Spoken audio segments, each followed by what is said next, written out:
Indian voter के पास right to elect है, वैसे ही राइट टू रिकॉल भी होना चाहिए। अगर देश का मतदाता अपने नेताओं को हायर कर सकता है तो वो नेताओं को फायर करने की शक्ति भी उसे मिलनी चाहिए। Sir, right to recall is a mechanism that empowers the voters to de-elect a neta representative before the tenure ends if he fails to discharge his or her duty। Sir, हम MP MLA चुनते हैं, उसके बाद अगर वो काम ना करे, अपने वादे भूल जाए, जनता से दूर हो जाए, तो 5 साल तक इंतजार करने के अलावा जनता के पास कोई ताकत नहीं है।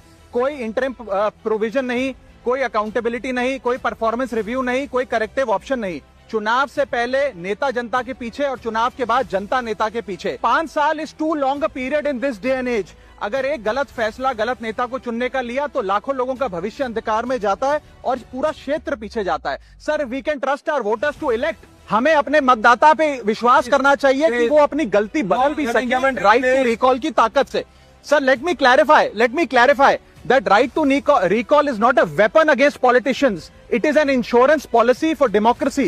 और भारत के संविधान में जब आप राष्ट्रपति को इम्पीच कर सकते हैं टेन्योर के दौरान, उपराष्ट्रपति को हटाने का प्रावधान है, जजों को इम्पीच करने के लिए प्रोसेस लेट डाउन है, यहां तक कि रूलिंग गवर्नमेंट के खिलाफ नो कॉन्फिडेंस मोशन लाकर आप सरकार बर्खास्त कर सकते हैं। तो एमपी एमएलए अगर आपका नॉन परफॉर्मिंग है तो उसको हटाने के लिए क्यों नहीं राइट टू रिकॉल मतदाता को देना चाहिए। दुनिया की 24 से ज्यादा डेमोक्रेसीज में राइट टू रिकॉल का मैकेनिज्म लागू है, जिसमें यूएस, कनाडा, स्विट्जरलैंड जैसे देश है। मैं आपको उदाहरण देता हूं सर, कैलिफोर्निया में एक गवर्नर क्रिस डेविस नाम के नेता 2002 में चुने गए। उनके कार्यकाल में मैसिव पावर कट हुए, एनर्जी क्राइसिस हुआ, बजट की मिसमैनेजमेंट और गन शूटिंग की वारदातें हुई। उसके चलते 1.3 मिलियन कंस्टिट्यूएंट्स ने एक पिटीशन साइन करके दी कि इन्हें रिकॉल किया जाए। वहां के चुनाव आयोग ने रिकॉल वोट कराया 7 अक्टूबर 2003 को और 55% मतदाताओं ने वोट किया कि इस नेता को बर्खास्त किया जाए। ग्रे डेविस को हटाया गया और आर्नल्ड श्वार्ज़नेगर को वहां पे गवर्नर बनाया गया। सर, मैं बता दूं कि हिंदुस्तान में भी इसका प्रेसिडेंट है।